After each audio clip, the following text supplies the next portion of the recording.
All right, guys finished up today. A nice job. We had a little conditioning thing that they did today, and they did a nice job with it. And now they've got some time off, and then they'll be back and ready to hit camp. It looks like the team's in good shape now. It'll be important that they even ramp it up a little bit more for the long haul of the season. So, anyways, with that, time's yours. Is the conditioning test still the same? I mean, I think it was like 15 half gassers before. Has it changed over the years, or? Yeah, it's a little bit less than that now. Yeah. Not much, but it's a little bit. For you and I, it's a lot. Huh? Coach, over the past month, you've had the opportunity to take a really good look at Jerron Christian and Roderick Johnson. What are your impressions of them so far, and what's your expectations for them in training camp? Well, we'll see. We'll just see how everything goes. I'm looking at with all the new guys. Let's see how they handle the whole haul there. But listen, we're glad they're on board. Right. On the roster itself, Jerick McKinnon, the decision to bring him back. What went behind that to bring him back, even with this crowded backfield? Yeah, so you can't have enough running backs. I think we know that, and in particular, experienced ones. So we felt like he still had juice left, which is important when you're dealing with veteran players, especially at that position. He's very intelligent. He's great in the pass game part of it, pickups and so on, and he's a good runner. So it's good to get him, and he's a very good leader. He brings that with him too. So it's good to have him back in the mix. I'll be competitive though. I think Brett's done a real nice job. Even mentioned the guys you mentioned, just bringing in competition, and that'll help us down the road become even a better football team. Andy, Ronald had mentioned that the guys are still going to go down to Texas potentially during the off time. I know they've done a lot of stuff here, but how do you feel that's progressing, just the togetherness of all these new guys coming together as you in camp here in Meter for St. Joe's? Yeah, no, I think I think it's great. They handle it the right way, which is important. They obviously got work done because when they came back, they they were in good shape, and they also had the routes down, which helped. So I think as much time as they can get together, they do, and get ready for camp. What's the sense right now, Andy, from Patrick's standpoint, and just watching him with the new guys? How might this feel to you watching him versus 2018, obviously as a first-time starter, and obviously 2019 coming back? Yeah, well, you got to see the progress they made throughout the off-season program, and I liked what I saw. Do we still have room to grow? Absolutely, but further ahead than I had anticipated they would be at this point. I like the guys that we've brought in. They have a feel for space, and I always worry about that just a bit, but they did a nice job with it. This camp is all passing. All right? We don't run the ball, so it gives you a bit of an idea in the pass game what the guys are capable of, and I like that. I just think more reps. We just keep the reps up like we do during camp, and that addition will help us. Coach, I know we've asked you this before, but just because we won't get you for 5 weeks, things still progressing well when it comes to your conversations with Orlando and how that's going? Yeah, so I'm not doing a whole lot of conversing with him, but Brett and his crew are, and so as long as they're talking, these things don't ever happen overnight. That's not how it works. So, but they'll work through it, and I know both sides will handle it the right way and come to a spot there that's good for both Orlando and the team. What does Frank Clark miss by not being here? Obviously, he's a veteran, right? But what is he missing by not being here? Yeah, well, you have a new coach at that spot. So, I mean, if you had to pick one thing out, that would be it. He's a smart guy. He'll catch up on everything. He's normally in pretty good shape physically, so he'll get back into the swing, and he's talked to people up here, so he knows what's going on. There was a report he was excused. He was waiting excused. for the child. Yeah, part of it. Yep. Coach, Trent McDuffie left practice early the other day. Any concerns that he won't be or he will be ready for the start of camp? Yeah, he'll be ready for camp. Yeah. Does the same go for Josh Gordon? We saw Yeah. him. Yeah, he'll be fine, yeah. Yeah, that one, he came out on the better end of that, so, than that could have been, so. Joshua Williams, no concern long-term there either? I don't think so, no. Coach Reid, also, I think we'll, for the most part, we'll have everybody back without getting into all the injuries, but. With Orlando, how would you just assess the way, obviously, he never played a full season at left tackle. How would you just assess this difference maybe between week 1 and week 17 last year? Yeah, so I thought he got better. Again, he's a young guy, so there's plenty of room to grow, and he's wired the right way to do that, to attack that. And so I know he's been working out and doing the things he needs to do to get himself ready for camp. So, but he's a young guy that is new to the position, is on the rise. I would hope, yeah. I understand. I don't really want to ask you guys to sort of negotiate against yourselves here, but how key is he to what you guys are able to do? Yeah, well, we had a good one there before with Fish, and so, we did pretty good with him too. So, but he was a nice addition to the group, yeah. Coach, it's also a big day for Kansas City sports, for the city in general, learning if they'll have World Cup games here, being obviously part of the whole soccer scene as well. How big of a deal is that, or would it be to have that here in KC? Yeah, no, that'd be great. I like soccer, believe it or not. I mean, I know I'm not built like a soccer player, but I wasn't built like a quarterback coach either, right? So, but I enjoy the sport. I have a ton of respect for those guys and the amount of work that goes into it. And I know how fond the Hunt family is of soccer and how much it means to them. So, and then the city of Kansas City they love soccer too. So we would definitely have a great turnout there. I know, great support.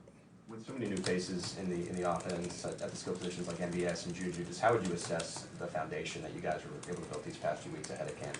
Yeah, I really like the way those two worked. They've got a nice connection with Pat up to this point.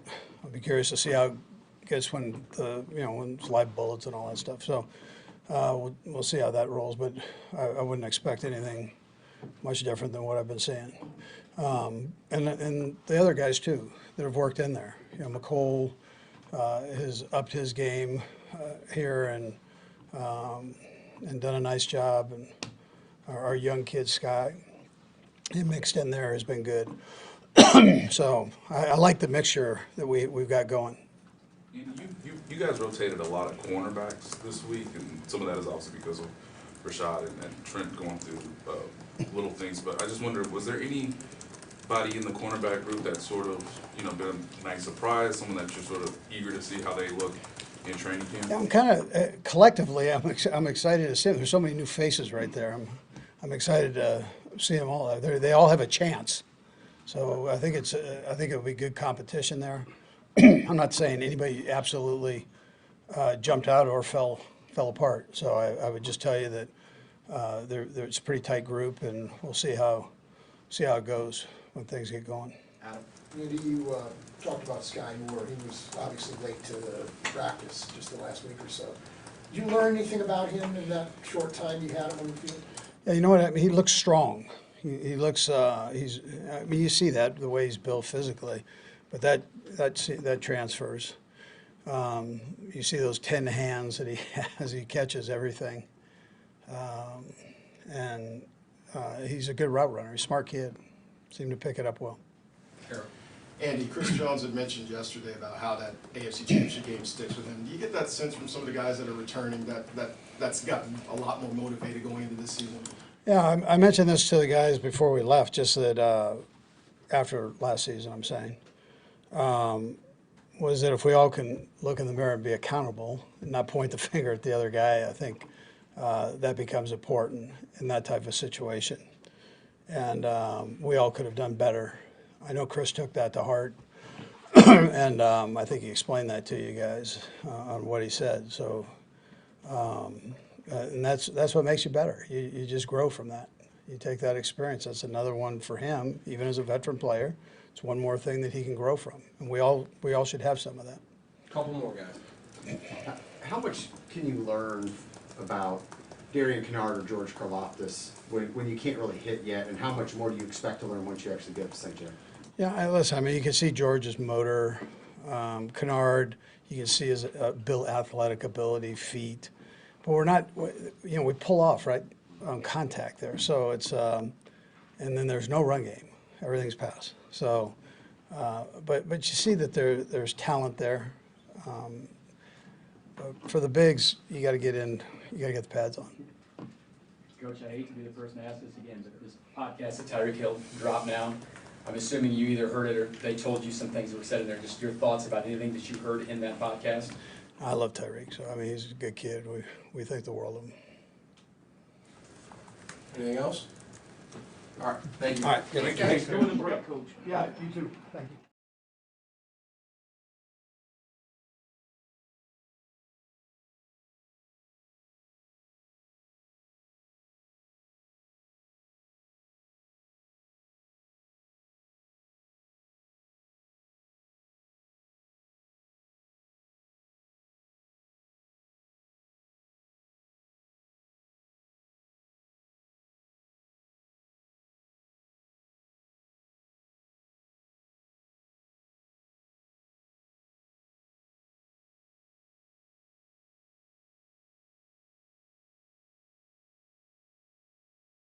Come on, let's pay attention.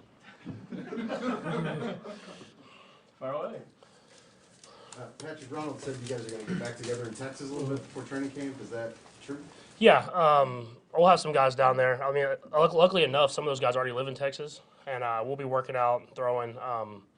You don't want to do too much, obviously, going into training camp, but just trying to keep those things, keep everybody fresh, keep everybody working. So we'll have some dates down there, and I'm sure some guys will come through. Patrick, you had mentioned early in the off-season program that it just felt good to just be healthy, to not be going through a rehab. Just what do you feel like you gained most now that we're through with the off-season program?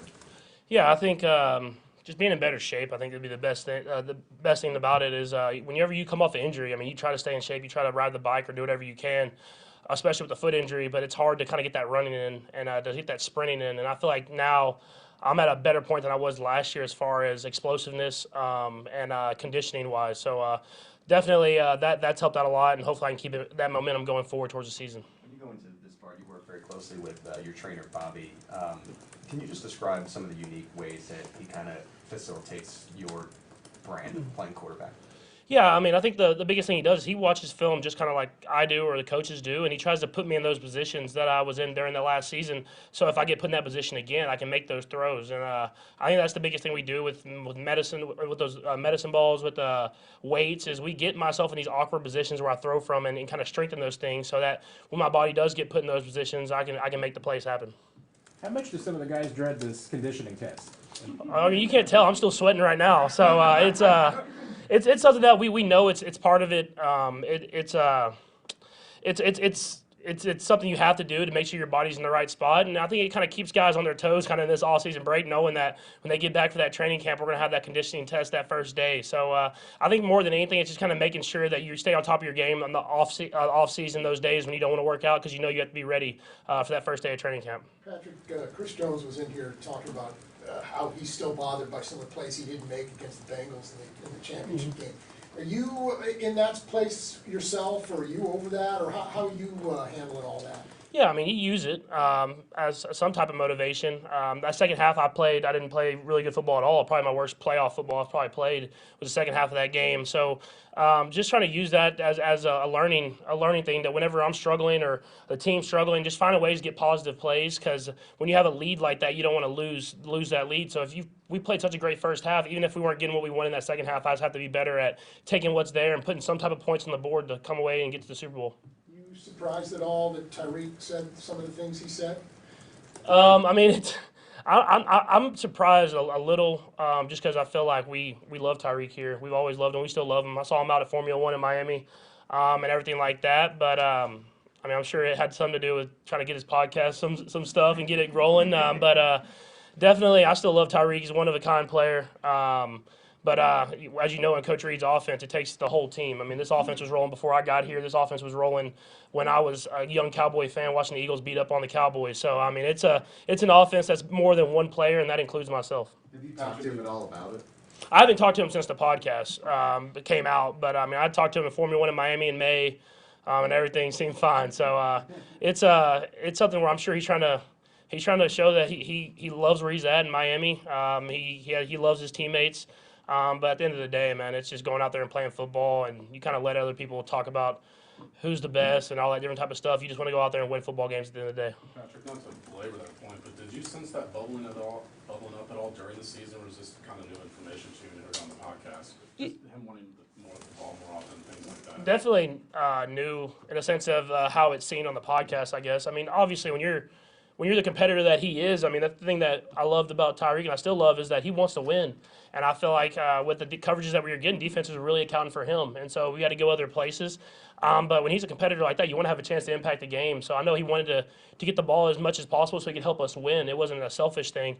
But it definitely, I didn't seem like I mean, we were winning football games, especially at the end of the season. So I didn't think he really kind of brought that to our attention. But now we just kind of move on and we keep going with the guys that we have here, and we try to keep winning football games. Patrick, it looked like you got to go against some of the, you're going to have a lot of young guys in the secondary. It looked like you got to go some against Joshua Williams, Trent McDuffie, Brian Cook, and Cook got you once yesterday. Mm-hmm. So what do you notice from these rookies that are coming in, and how much do you think they can contribute? I think the biggest thing is they got better, a lot better over the time of just the phase 2, phase 3, and minicamp, and that's great to see, because there's a lot of young guys that are going to get called upon to make plays for us this season, and so you can tell as they got more comfortable with the defense. I mean, Spags has a very complex defense, that's why it's so good. So as they got more and more comfortable, they started getting better and better. So that's good to see, because with young guys especially, I mean, in every position, the more they know, they can just use their God-given ability, the better they play. And so you could tell they were learning more and more, and then they started playing better and better as the camp went on. We know that Andy and Brett keep you in the loop with these things. Just how confident are you that Orlando is going to get worked out and he'll be there for training camp? Yeah, I'm very confident, just because I know Orlando. I was with him yesterday, actually. So, I mean, I hang out with him a lot. He loves football. He loves the Kansas City Chiefs. He loves being here in this organization. And so now it's just kind of the stuff that's always tough. That's the business side of this. I mean, all of us want to provide for our families in the long term and next generations. So I know he's trying to get that all handled. But as far as loving the Chiefs and loving football, there's not another person in this building that loves it as much as he does. What were y'all doing yesterday, Tom? Yeah, just hanging out. I mean, he has a young one too that's about the same age as Sterling. So Brittany and his girl get along well, and they always hang out during the season. So just kind of hung out with them a little bit then, and it wasn't about football. It was just kind of just getting the families together and seeing them and everything like that. Patrick, it seems like in the practices we were able to see the ball, when you're at quarterback, the ball's going to MVS a lot. Mm-hmm. Are you ahead of schedule with him? Maybe where you thought you'd be at this point? Yeah, I think he's done a great job of learning the offense really fast and making plays when his number's been called. He's a smart guy, so you can see why he's able to pick up stuff so fast, and he has a good feel for everything. And especially there in the earlier part, we had a couple guys a little banged up, and he got a lot of reps and made a lot of plays. And then even when you kind of do that, when all the other guys come back, you have that confidence that he can make those plays. And so you saw a couple of them down the sideline where it was one-on-one, and I just threw it up and let him make a play, and he did. So that's a good thing to see, and hopefully it carries on in training camp and into the season. It's a big day, obviously, in Kansas City from a soccer perspective with your hands in two of the teams here. How big would it be to have the World Cup here? Dude, it would be awesome. I mean, I was talking about with Brittany yesterday. I'm going to be at like every one of those games I could possibly be at if they do get them here. And I know Kansas City and how much they love soccer. I mean, you see it with Sporting and how they sell out almost every game. And then with the Current now in Sporting Stadium, they're bringing in these huge crowds. So you know that Kansas City loves that sport. And I think if we get that bid, we'll be selling out Arrowhead, Sporting, the Current Stadium whenever it gets built up. And it'll be a great experience, and I'll be at every single one of them. Aaron? Last thing, I gotta ask about the Tyreek. Does it bother you when people question your accuracy and maybe see you as more of a gunslinger? Does that still get to you at this point in your career, or you see past that? It doesn't get to me at all. As long as we're winning football games and we're putting up points, I think I'm doing my job the right way. So it doesn't have to be, I guess, the best accuracy and the best completion percentage in the world. As long as we're scoring touchdowns and winning Super Bowls, I'll take it. Let's end with Todd Palmer. Go ahead, Tom. All right, there was some news on Instagram a couple weeks ago. How excited are you for baby number 2? Oh, dude, I'm extremely excited. Gender reveal is coming up soon, so hopefully we get a boy. But I'll love him or her either way. But it's gonna be awesome. Sterling's such an athlete already, and so she's so cool. She's so calm that I just know, girl or boy, it's gonna be the wildest child ever. So hopefully Sterling teaches her or him the good ways, and we can have a nice household at the Mahomes household, and Brittany will have her hands full for sure. Thanks, Patrick. Thanks, Patrick.